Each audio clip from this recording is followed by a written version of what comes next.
हाँ रे भाई सभी देखो एक बारी वास्तविक संख्याएं। आज पहला चैप्टर अपना वास्तविक संख्याएं। देखो सबसे पहले एक बात बता दूं, मेरी पढ़ाने की खासियत अलग तरीके से। मैं पहले इसके बारे में पूरी डिटेल से बताऊंगा, वो समझ में यानी इसमें क्या क्या प्रॉब्लम आएगी वो बताने के बाद में फिर अपन प्रश्नावली चालू करेंगे। गणित में आप सब जानते हो कितने अंक होते हैं?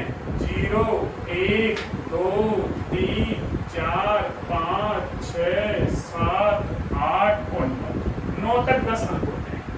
गणित में टोटल 10 अंक होते हैं। इन अंकों से मिलकर की संख्या बनती है।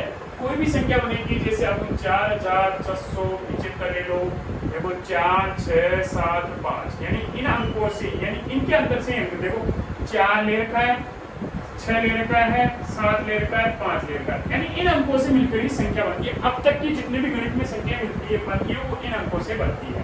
सबसे पहले आती है एक अंक की संख्या। संख्याओं का विभाजन कैसे किया जाता है? एक अंक की संख्या। एक अंक की सबसे छोटी संख्या होती है 1 और सबसे बड़ी होती है 9। एक अंक की सबसे छोटी संख्या होती है 1, सबसे बड़ी होती है 9, यानी जिस संख्या में एक अंक पाया जाता है उसे एक अंक की संख्या कहते हैं। दो अंकों की संख्या, दो अंकों की संख्या देखें तो सबसे छोटी संख्या 10 है, सबसे बड़ी है 99।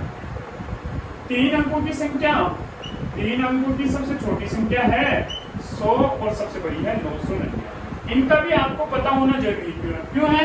क्योंकि अपने जो समाज श्रेणी आएगी उसमें आएगी दो अंकों की संख्या 3 से विभाजित है, बताओ कितनी संख्या है? तो ये आपको आना चाहिए। दो अंकों की सबसे छोटी संख्या 10 है, सबसे बड़ी 99। तीन अंकों की सबसे छोटी संख्या 100 है, सबसे बड़ी 999। इसके बाद में आता है प्राकृत संख्या, प्राकृत संख्या और पूर्ण संख्या। प्राकृत संख्या और पूर्ण संख्या। देखो प्राकृत संख्या किसे कहते हैं? इसको n से प्रदर्शित करते हैं। किससे प्रदर्शित करते हैं? n से। वे संख्याएं जिनकी गणना हम कहां से शुरू करें? 1 से। 1 से लेके अनंत तक जो भी संख्याएं होती है वो क्या कहलाती है? प्राकृत संख्याएं कहलाती है। प्राकृत संख्याएं दो प्रकार की होती है, समप्राकृत संख्या और विषम प्राकृत संख्या।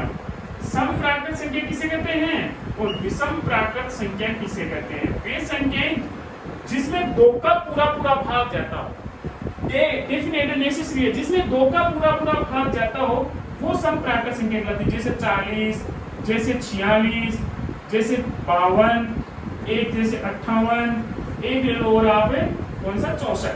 ये संख्याएं क्या कहलाएगी? समप्राकृत संख्याएं कहलाएगी। और विषम प्राकृत संख्या किसे कहते हैं? वे संख्याएं जिसमें 2 का पूरा भाग नहीं जाता हो, 2 का पूरा भाग नहीं जाता हो वो विषम प्राकृत संख्याएं कहलाती है। जैसे 71, 73, 85।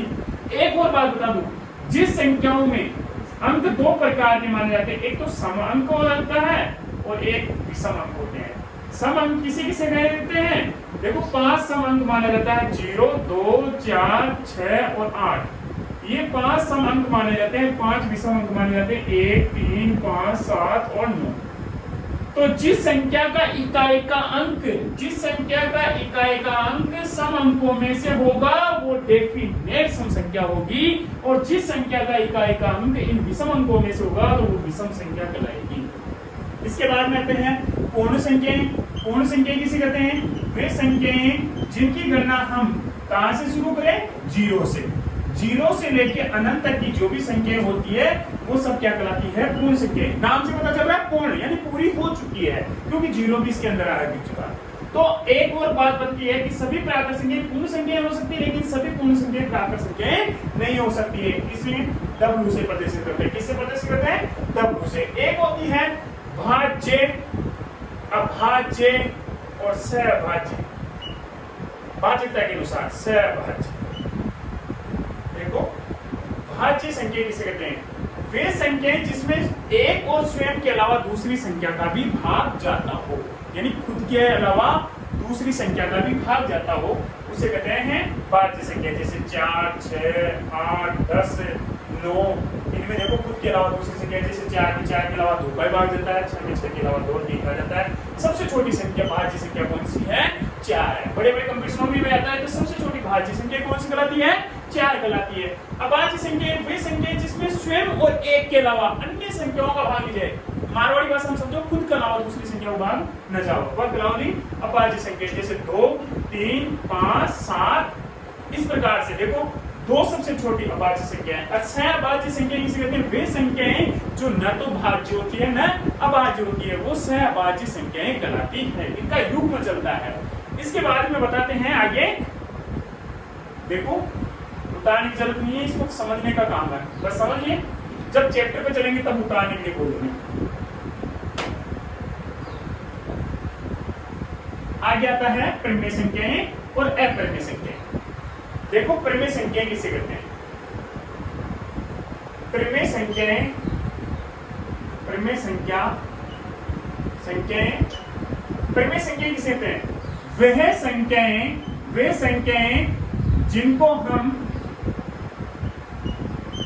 संख्याएं जिनको p बटा q के रूप में व्यक्त किया जा सकता है या लिखा जा सकता है। समझने की बात है। परिमेय संख्या किसी कहते हैं? वे संख्याएं जिनको हम p बटा q के रूप में व्यक्त किया जा सकता है या लिखा जा सकता है। अर्थात इसकी डेफिनेशन तो कौन सी होती है, कैसे होती है? इसकी ओरिजिनल डेफिनेशन इस प्रकार से होती है कि वे संख्याएं जिनको p बटा q के रूप में व्यक्त किया जा सकता है जिसमें q का मान 0 नहीं होना चाहिए। जैसे 2 भी एक परिमेय संख्या है, 3 बटा 5 भी एक परिमेय संख्या है, 0 भी एक परिमेय संख्या है, क्योंकि 0 भी नीचे 1, 2, 3 कुछ भी लगा सकते हैं, नीचे 0 नहीं आना चाहिए, ऊपर 0 आ सकता है। जैसे अंडर रूट के 4 भी, क्योंकि 4 को अंडर रूट निकाल दिया तो कितना जाओगे? 2। तो ये भी कौन सी है? परिमेय संख्याएं कहलाती है। परिमेय संख्याओं में 2 प्रकार का दशमलव प्रसार होता है, शांत और अशांत। देखो शांत दशमलव प्रसार किसे कहते हैं और अशांत दशमलव प्रसार किसे कहते हैं? वह दशमलव प्रसार, देखो एक मिनट, जिसमें p में q का भाग दिया जाए, जैसे नीचे वाली संख्या का भाग ऊपरी संख्या में दे दे और शेष पर 0 आ जाता है, यानी नाम से पता चला शांत हो जाए। इसका मतलब जिसमें 0 नीचे की संख्या का भाग देने पर शेष पर रुक जाता है, वो क्या कहलाता है? शांत दशमलव प्रसार कहलाता है। जैसे 2 बटा 5, 2 में 5 का भाग दो, जैसे पॉइंट लगा दिया, 0 उतार दिया, 20 में 4 बारी 20 लगाया तो लास्ट में शेष पर क्या आ गया? 0। इसका मतलब ये कौन सा दशमलव प्रसार है? शांत। और अशांत दशमलव प्रसार किसे कहते हैं? वह दशमलव प्रसार जिसमें यानी शेष पर q का भाग यदि p में देते हैं तो शेष पर रुकता ही नहीं है, अशांत यानी रुकता ही नहीं है। जैसे 3 बटा 5 की स्टोरी, जैसे 1 में 3 का भाग, 1 बटा 3, देखो 1 में 3 का भाग दो, पॉइंट लगा दिया 10, 3 बारी, फिर 9 बटा दिया, कितना आ गया? 1, फिर 3, फिर 9, फिर 1, यानी शेष पर कितना बच रहा है? 1। ये अशांत दशमलव प्रसार होता है। एक चीज और बताऊं, शांत दशमलव प्रसार में क्योंकि अभाज्य गुणनखंड 2 और 5 होते हैं, डेफिनेट है। यानी क्योंकि शांत दशमलव प्रसार में क्योंकि अभाज्य गुणनखंड क्या होते हैं? 2 और 5। और अशांत में क्या होता है? 2 और 5 के अतिरिक्त और कोई भी संख्या हो सकती है, 2 और 5 के अतिरिक्त और भी कोई संख्या हो सकती है। तो ये 2 प्रकार का दशमलव प्रसार पाया जाता है।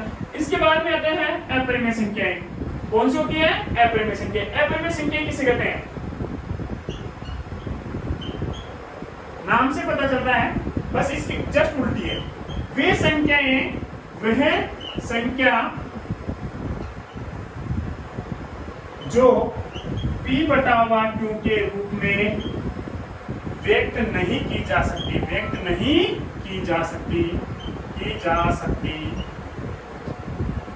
जिसमें q का मान 0 हो सकता है। बस जस्ट उल्टा है।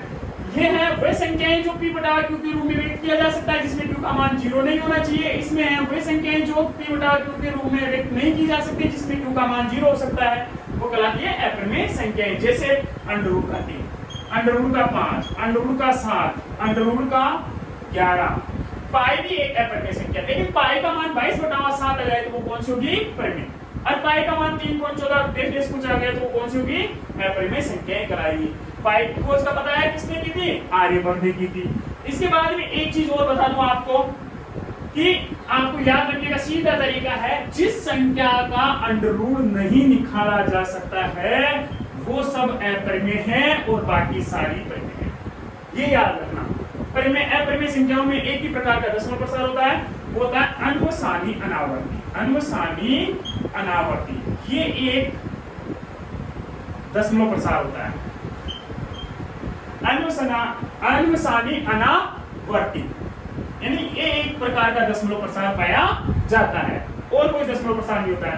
परिमेय और अपरिमेय संख्याएं, परिमेय और अपरिमेय संख्याएं मिलकर ही वास्तविक संख्याएं कहलाती है। ये अपने चैप्टर पे है, परिमेय और अपरिमेय संख्याएं कौन कौन सी, परिमेय और अपरिमेय संख्याएं मिलकर ही क्या कहलाती है, वास्तविक संख्याएं। तो एक बात और बता दूं, एक कभी कभी एक नंबर का क्वेश्चन टाइम में पूछ लेता है कि वास्तविक संख्याएं किसे कहते हैं, केवल परिमेय संख्या, केवल अपरिमेय संख्या, परिमेय एवं अपरिमेय दोनों संख्याएं, और इनमें से कोई नहीं। तो कौन सा उत्तर आएगा, परिमेय और अपरिमेय दोनों संख्याएं। तो सभी परिमेय संख्याएं वास्तविक संख्याएं हो सकती है, सभी अपरिमेय संख्याएं वास्तविक संख्याएं हो सकती है, लेकिन सभी वास्तविक संख्याएं न तो परिमेय हो सकती है न अपरिमेय हो सकती है। क्यों नहीं हो सकती है, एक तरह से देखो, ये समुद्र है, ये नदियां, नदियों का पानी समुद्र में समा सकता है, लेकिन समुद्र का पानी क्या नदियों में समाएगा, नहीं समाएगा।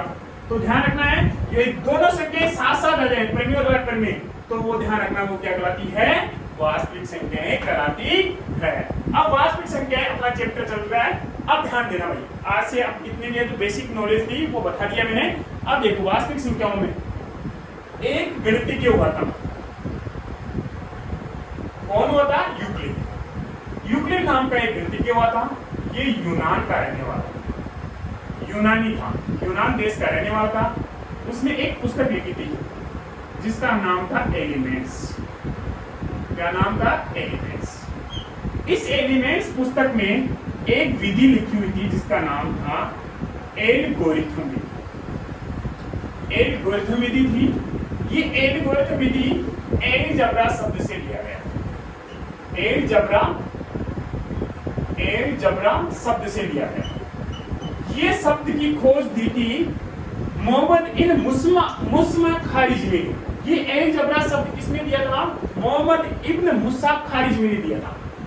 उससे वो शब्द दिया था, उस शब्द से यूक्लिड ने कहा कि मैं एक विधि निकाल देता हूं, एल्गोरिथम विधि। वो एल्गोरिथम विधि किसमें दी थी, एलिमेंट्स पुस्तक में। एलिमेंट्स पुस्तक से आज दिन तक पढ़ते हुए आ रहे हैं। यूनान एक न्यूटन का क्वेश्चन पूछ लेता है, यूक्लिड कहाँ का रहने वाला था, यूनान का। उसने क्वेश्चन पुस्तक लिखी थी, कौन सी विधि थी, एलिमेंट्स। कौन सी विधि थी, एल्गोरिथम विधि। अब एल्गोरिथम विधि के बारे में थोड़ा बताने के बाद में एक चीज और बता दूं कि गणितज्ञों का राजकुमार किसे कहा जाता है, कार्ल फ्रेडरिक गोस को कहा जाता है। कार्ल फ्रेडरिक गोस था जो गणितज्ञों का राजकुमार कहलाता है।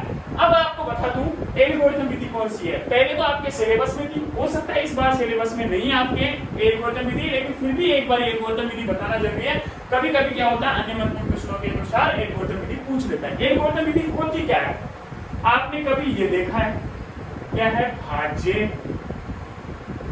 भाजक, भागफल प्लस शेषफल, ये होता है। भाज्य जिसमें भाग देते हैं, भाजक जिसका भाग देते हैं, भाग देने के बाद प्राप्त होता है भागफल, लास्ट में शेष होता है वो शेषफल। आप कभी जानते हो ये इस प्रकार से भाग का चिन्ह आता है, क्यों आता है, इधर तो क्या आता है, भाजक, इधर क्या आता है, भाज्य, ये क्या आता है, भागफल, और ये क्या आता है लास्ट में नीचे, शेषफल। ये इस प्रकार से आने का, ये दोनों निशान आने का मतलब समझ रहे हो, इसका भाग दो ये भी आ जाएगा, ये भी आ जाएगा, इधर से भाग दो ये आ जाएगा, ये आ जाएगा। तो उधर से उल्टी साइड से भाग नहीं देते, इसलिए हम ज्यादातर इधर से देते हैं, इसलिए इनको। और कभी कभी क्या होता है, बीजगणित में इसको यहाँ कर लेते हैं, भाग को ऊपर कर देते हैं। हालांकि इन दोनों साइड के निशान का मतलब ये होता है कि इन दोनों तरफ से भाग दे सकते हैं।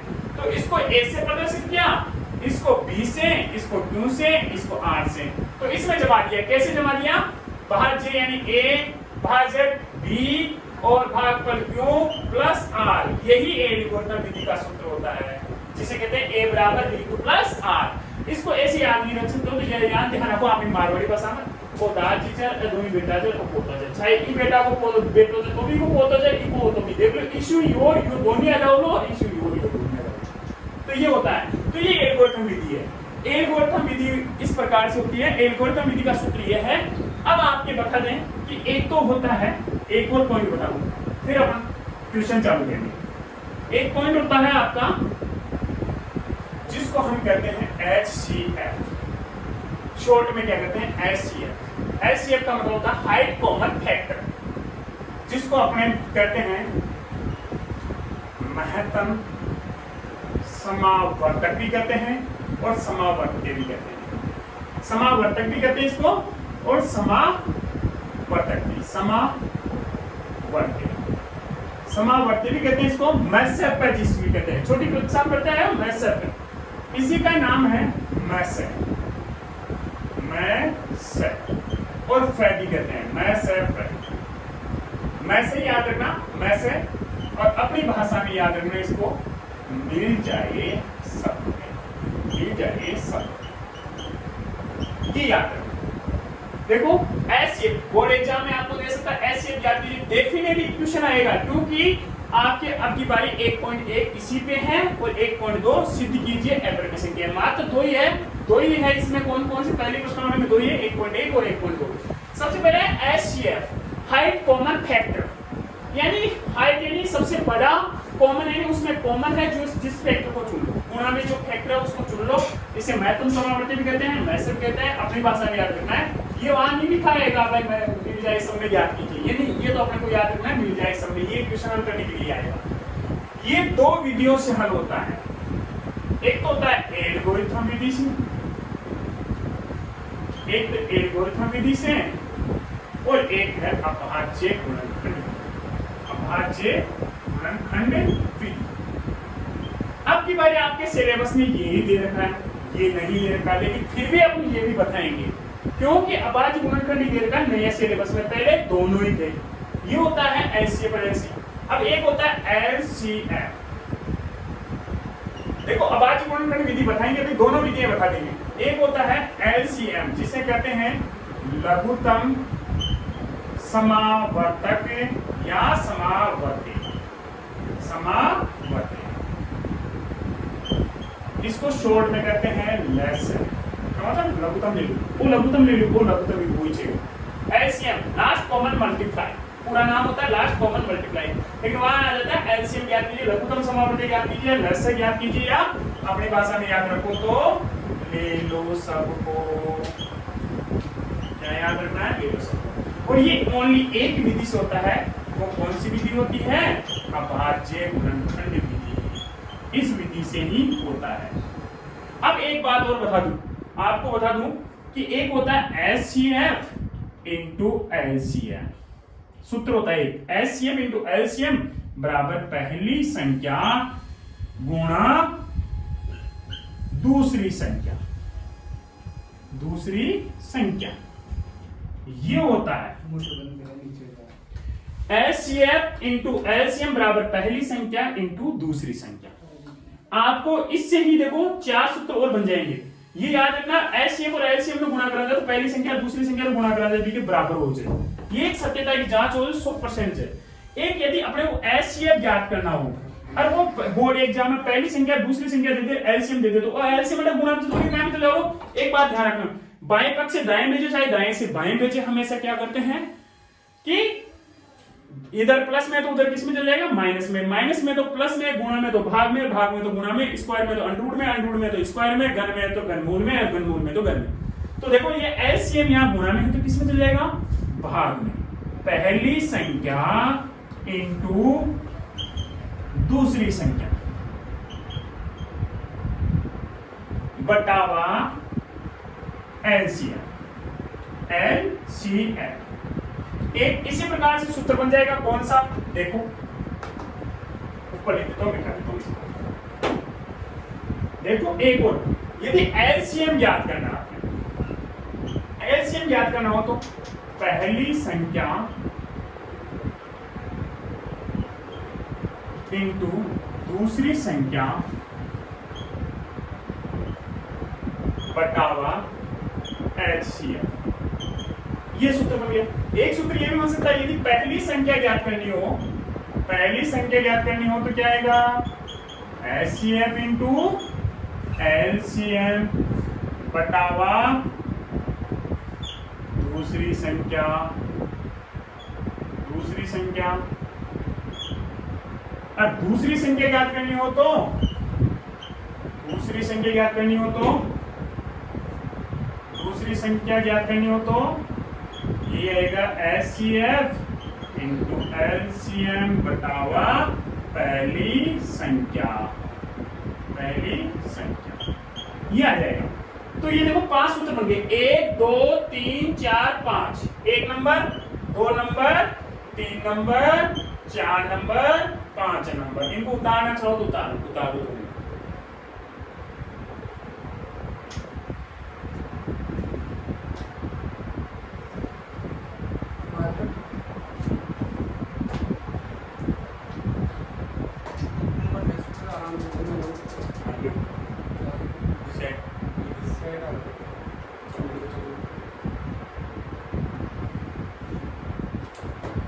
चलो उतार लिया तो देखो आगे।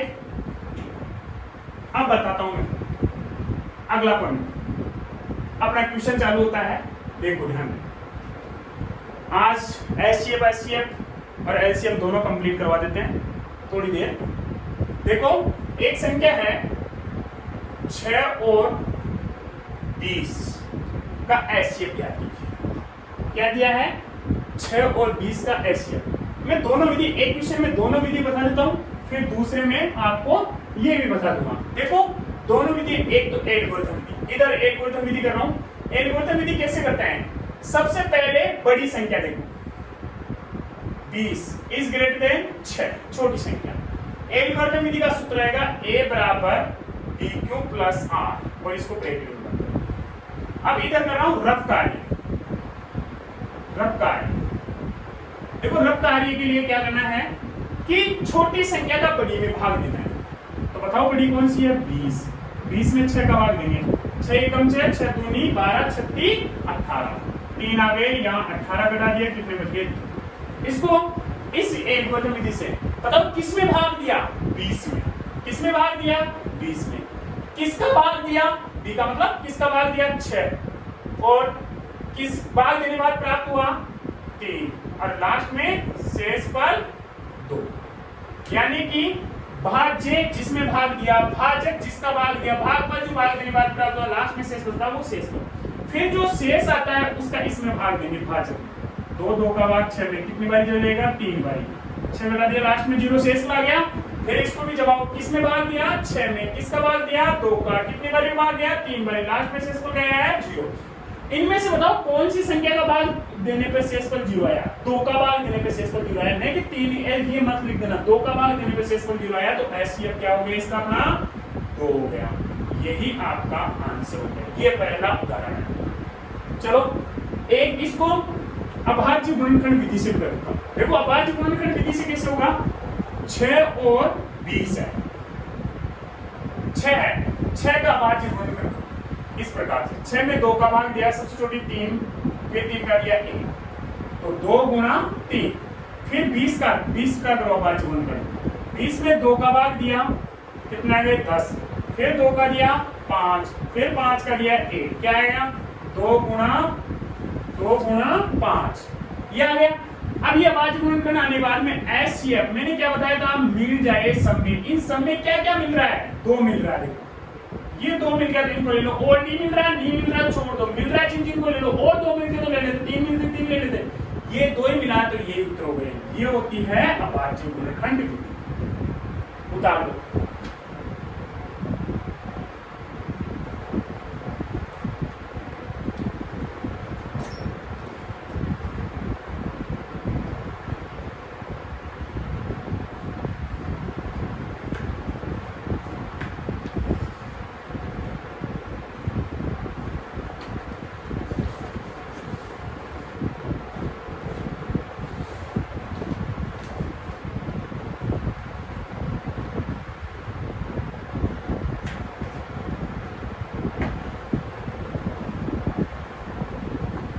चलो ठीक है, मिटा दूं, मैं इधर से मिटा।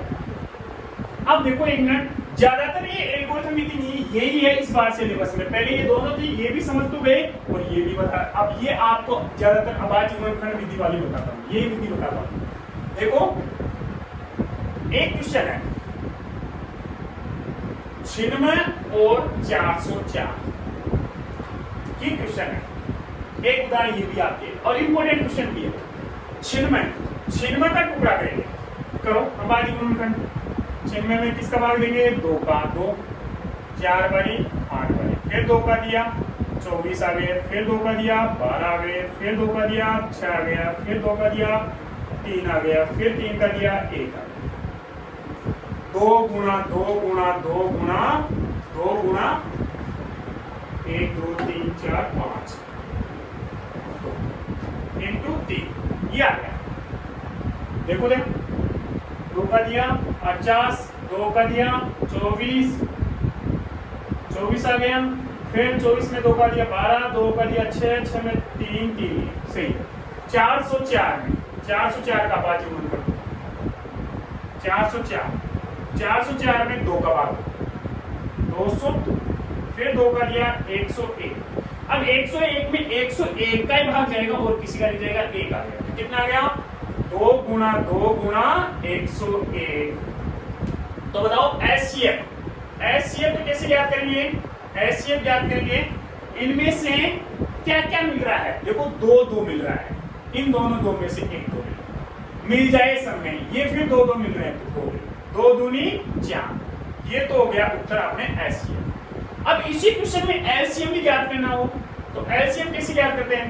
ले लो सबको, मिले हुए को भी ले लो, बाकी बच गए जिसको सबको ले लो। मिले हुए क्या क्या है? 2 है, 2 है, फिर बाकी क्या बच गया? 2 2 2 बच गए। 2 गुणा 2 गुणा 2 इंटू 3 इंटू 101 गुणा गया 2 दूनी 4, 4 का 2 से गुणा गया तो 8, 8 का 2 से गुणा गया तो 16, 2 दूनी 4, 4 दूनी 8, 8 दूनी 16, 16 दूनी 32, 32 में 3 से गुणा किया तो 96, 96 में 101 से गुणा किया तो 96, यानी यही उत्तर आएंगे इसके। ये हो गई, ये कहलाता है एचसीएफ और एलसीएम। इंपॉर्टेंट क्वेश्चन है। इस क्वेश्चन को एक और बात बता दूं, कभी आप ये करना चाहो नहीं एचसीएफ यहां तक लिखा लिया, एचसीएफ निकाल लिया, एलसीएम निकालना है, कभी कभी इसको इस प्रकार से कर सकते हैं। देखो एचसीएफ आ गया 4 आपका, और एलसीएम ज्ञात करना हो तो कैसे कर सकते हैं? 96 पहली संख्या कितनी है? 96, और दूसरी संख्या 404 बटा हुआ एचसीएफ कितना है? 4, 4 का भाग जो 101, 101 को 96 से गुणा किया तो 96। ये आ सकता है। ये है कौन सा? वो सूत्र के द्वारा पहली संख्या इंटू दूसरी संख्या बटा हुआ एचसीएफ। इससे भी कर सकते हैं। उदाहरण में इस टाइप से हो रखा है तो कंफ्यूजन मत हो जाना, इस टाइप से नहीं हो रखा, यहां तक होके फिर ये उतार रखा, तो आप यहां से ये उतार सकते हो, यहां से ये उतार सकते हो, उतार लो।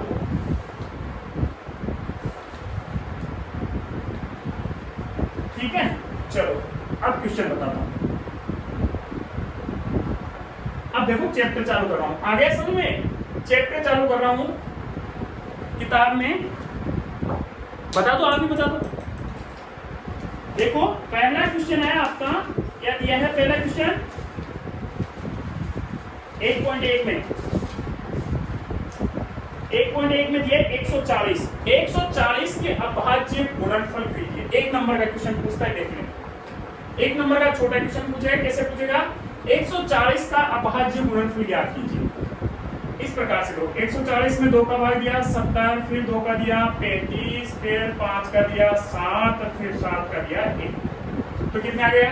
2 गुणा 2 गुणा 5 गुणा 7। इसको कैसे लिख सकते हैं? 2 की घात 2। देखो 2 की घात 2 आ गई, और फिर क्या रहेगा? 5 इंटू 7, यही उत्तर हो गए। और इस प्रकार से 1 नंबर का क्वेश्चन पक्का हो जाएगा। पहले क्वेश्चन के सारे क्वेश्चन ऐसे करने कर लोगे? ठीक है। दूसरा क्वेश्चन, दूसरा प्रश्न क्या है? Question number 2। क्वेश्चन नंबर 2 का पहला क्वेश्चन है 26 और 91। ये क्वेश्चन है 26 और 91। ये क्वेश्चन है। ये क्वेश्चन क्या दिया है? इसमें एचसीएफ और एलसीएम दोनों याद करना है। तो 26 का टुकड़ा करो 2 गुणा 13, कंटिन्यू करो। 26 का टुकड़ा करो 13 को दिया तो 1, फिर 91 को बताओ किसका देंगे? 7 का 13, फिर 13 कितना गया? 7 इंटू 13, 13 होते हैं। एचसीएफ क्या होगा? मिल जाए सब में क्या क्या मिल रहा है? 13, ये हो गया। और एचसीएफ 13 मिल रहा है, और एलसीएम ले लो सबको, बताओ क्या क्या लूं? 13 ले लो, और बाकी 2 इंटू 7 ले लो, सबको गुणा कर लो। 2 भी ले लिया, 7 भी ले लिया, 13 इनमें से आएगा। 13 दूनी 26, 26 में 7 से गुणा किया तो शायद 182 आएंगे। देखो गुणा करो, 13 दूनी 26, 26 में 7 से 2 4 14, 182। सही है, चलो 182 आएंगे। अब ये आ गया। इसके बाद में क्या कह रखा है? दोनों संख्याओं का, इसकी सत्यता की जांचो, दोनों संख्याओं का गुणनफल, एक नीचे दे रखा है, दोनों संख्याओं का गुणनफल बराबर एचसीएफ इंटू एलसीएम। चाहे एचसीएफ इंटू एलसीएम इधर लिख दो, और दोनों संख्याओं का गुणनफल, दोनों संख्याओं का गुणनफल का मतलब पहली संख्या गुणा दूसरी संख्या। अब गुणनफल करके देख लो कितना आया? 26 और 91। इधर क्या आया बताओ? बराबर, इसी में बराबर करना, वापिस देखो इधर ले लेता हूं थोड़ा सा चलेगा। कितना है? 13 तो आ गया एचसीएफ एलसीएम 182। अब आप दोनों में गुणा करो 18 होगा, आप दोनों में गुणा करें 18 होगा, सही 2366 आएंगे। देखते हैं 2366 गुणा करके देखते हैं। 91 में गुणा करो 26 26 6 फिर कितने हुए 6 54 फिर कितने आ गए 2 18 बताओ 6 6 3 2 2366 सही है। तो 2666 इधर आएंगे, 2666 इन दोनों गुणा किया दिया गया। इसका मतलब ये क्वेश्चन अपना सही हो गया। ये पहला दूसरा क्वेश्चन है कौन सा 1.1 का, किसका है 1.1 का। पहले के यानी पहला क्वेश्चन तो ओनली है गुणनफल क्या करना था, दूसरा क्वेश्चन है ये है। दूसरे क्वेश्चन में 3 क्वेश्चन है, तीनों क्वेश्चन आपको कर लेना 2366 ये 2366 तो दोनों को गुणा करने के बाद में इधर आ गया, दोनों गुणा करने के बाद में आ गया, तो दोनों साइडों में गुणनफल बराबर आ रहा है, तो इसका मतलब अपना उत्तर सही है। अच्छा सॉरी 2666 नहीं 2366 ठीक है, मैं 2666 लिख लूंगा 2366 2366 दोनों का गुणनफल सही आ गया, तो अपना क्वेश्चन सही है। इसका मतलब इसका एक 510 और बराबर वाला क्वेश्चन भी आप करोगे, और एक है 600 336 और 54 वाला ये भी आप करोगे। एक है तीसरा क्वेश्चन, इसमें 3 संख्या दे दिया, 3 संख्या दे दिया, वो एक पहला क्वेश्चन।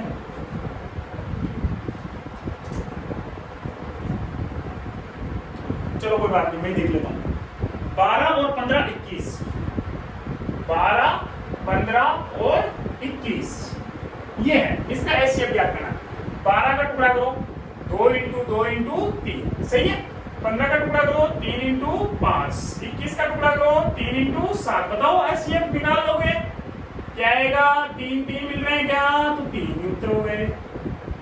एलसीएम क्या आएगा 3 इंटू 2 इंटू 2 बच गया, 5 बच गया इंटू 7 बच गया। आंसर में गुणा करो 3 दूनी 6 6 दूनी 12 12 पंजो 60 60 में 7 से गुणा कर दो तो कितना गया 420 420 आ गया। ये उत्तर आ गया। इस प्रकार से करना है।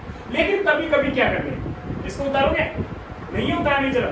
चलो एक और बता दूं, देखो एक कभी कभी क्या करता है इस प्रकार से दे देता है, जैसे दे दिया आपको 8 12 और 1 दे दिया आपको 6। इसका एचसीएफ क्या है तो बताओ।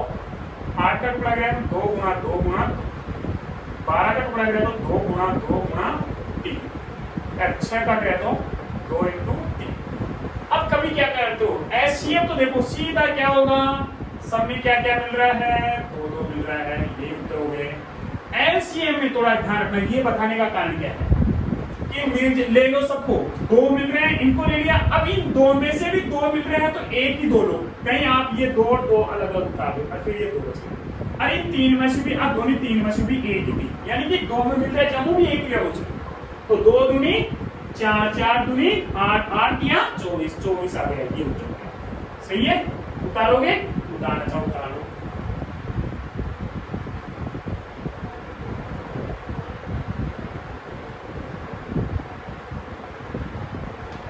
चलो एक क्वेश्चन हो रहा है 17 23 31 कौन सा है 17 23 29 17 23 और 29 इसका कैसे करोगे, देखो कैसे। 17 का टुकड़ा गया तो 17 गुणा 1, 23 का टुकड़ा गया टुकड़ा नो रहे देखो 17 का टुकड़ा करो तो 17 को दो तो 1 बचे, यानी 17 गुणा 1 23 इंटू 1, 29 का किया तो 29 इंटू 1।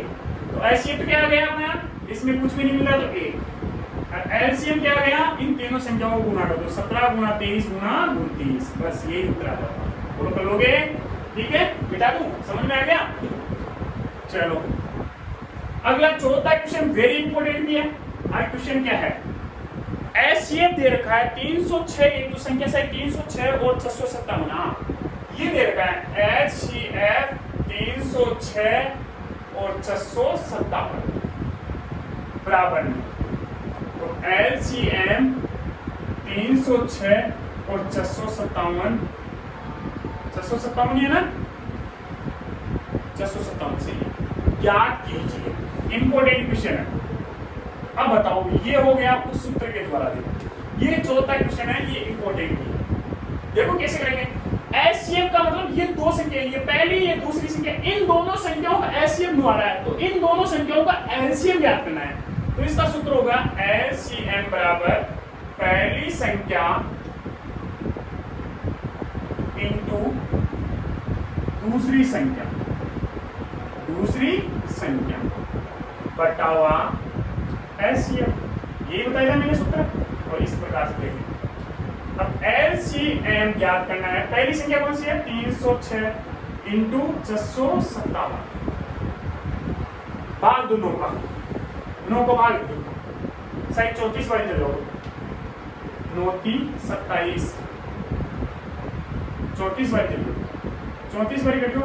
अब 34 में 657 से गुणा करना, साइड 22,338 उत्तर आने चाहिए, 22,338। एक बार गुणा करके देख लो, मैं कंफर्म नहीं बता रहा, देखो मेरा तो रट्टा हुआ है, ऐसा समझो।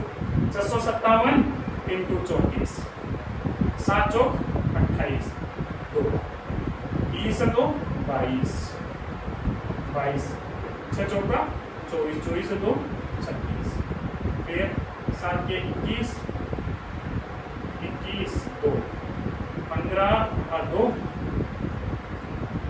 7 के 15 15 2 17 17 8 का 1 18 18 1 20, देखो 8 3 13 8 का 1 22 सही है। 22,338 यही उत्तर आ गए। कर लोगे, कोई दिक्कत नहीं है, ठीक है। उतारना चाहो उतार लो।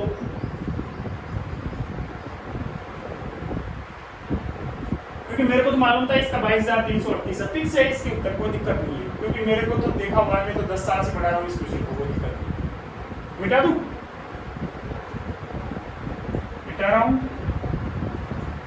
चलो अगला है 5वां छठा क्वेश्चन।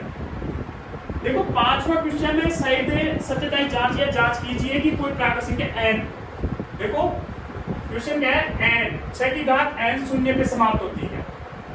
देखो इसको लिखने की जरूरत नहीं है, ये पूछ रहा है 6 की घात n शून्य पे समाप्त होती है, समझने की बात है। देखो 6 की घात n इस प्रकार से करो, संख्या 6 की घात n संख्या का अभाज्य गुणनखंड, अभाज्य गुणनखंड, गुणनखंड क्या होंगे? 2 इंटू 3 की घात n। यहां पे लिखेंगे शून्य पे समाप्त होने वाली संख्या का अभाज्य गुणनखंड। अभाज्य गुणनखंड शून्य पे समाप्त होने वाली संख्या का अभाज्य गुणनखंड क्या होंगे? गुणनखंड होने चाहिए, क्या होने चाहिए? 2 इंटू 5 होते हैं।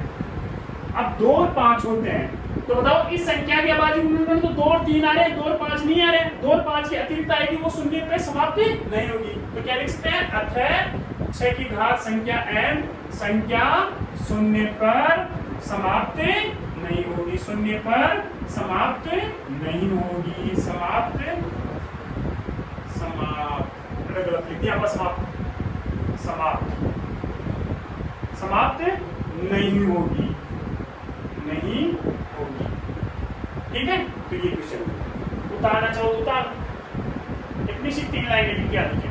6 की घात n शून्य पे समाप्त होती है क्या? यही क्वेश्चन आएगा। जांच कीजिए कि संख्या 6 की घात n शून्य पे समाप्त होगी। एक इस प्रकार का एक उदाहरण आपके देखो, इसमें पीछे 4 की घात n शून्य पे समाप्त होगी क्या? ये भी नहीं होगी, क्योंकि इसके बाद गुणनखंड क्या आएंगे? 2 आएंगे, 5 नहीं आ रहे हैं, इसका मतलब ये भी शून्य पे समाप्त होंगे। 2 आएंगे, 2 और 5 आ जाए तो शून्य पे। देखो आप कोई सी संख्या जैसे 10 देख लो, उसके अभाज्य गुणनखंड में 2 और 5 आएंगे। 20 देख लो, 2 और 5 आएंगे। 30 देख लो, 2 और 5 आएंगे। 2 और 5 जिस पे आते हैं अभाज्य गुणनखंड, वही क्या होगी? शून्य पे समाप्त होगी, नहीं तो शून्य पे समाप्त नहीं होगी।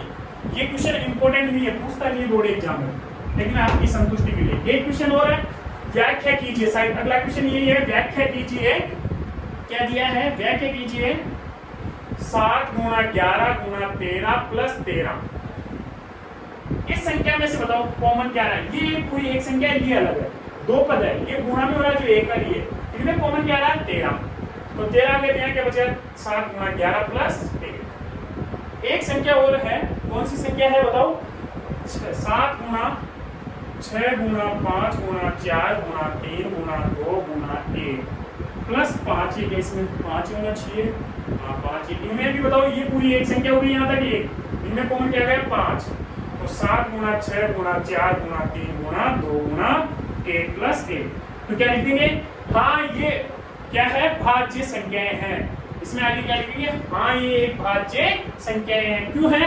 क्योंकि इसमें 13 और 5 उभयनिष्ठ संख्याएं प्राप्त होती है। बस इतना सा लिखना है, ये भी एग्जाम की लाइक क्वेश्चन नहीं होगा। एग्जाम के लिए तो कोई दिक्कत नहीं है, मैं बता दूंगा कौन कौन से क्वेश्चन ज्यादा इंपॉर्टेंट होते हैं, लास्ट में लेंगे क्लास में उसमें बता देंगे। चलो अगला क्वेश्चन है, आखिरी क्वेश्चन है, कौन सा है? किसी खेल के मैदान में चारों ओर एक वर्ताकार खेल वाला है क्या? हाँ 12 मिनट और 18 मिनट, 12 मिनट और 18 मिनट का इनका एचसीएफ निकालो, एलसीएम निकालो 18 मिनट, बस यही क्वेश्चन हो जाएगा।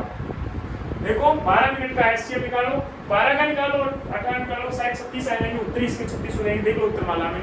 इस प्रकार से आपकी 1.1 आज कंप्लीट होती है। ठीक है, अब कल पढ़ाएंगे वो बाकी कल पढ़ाएंगे। और कोई भी बात हो तो इश्यू हो तो कमेंट करके बता देना, और कोई दिक्कत नहीं है। और आप जानते हो सभी, चैनल को सब्सक्राइब जरूर करना। ठीक है, ओके।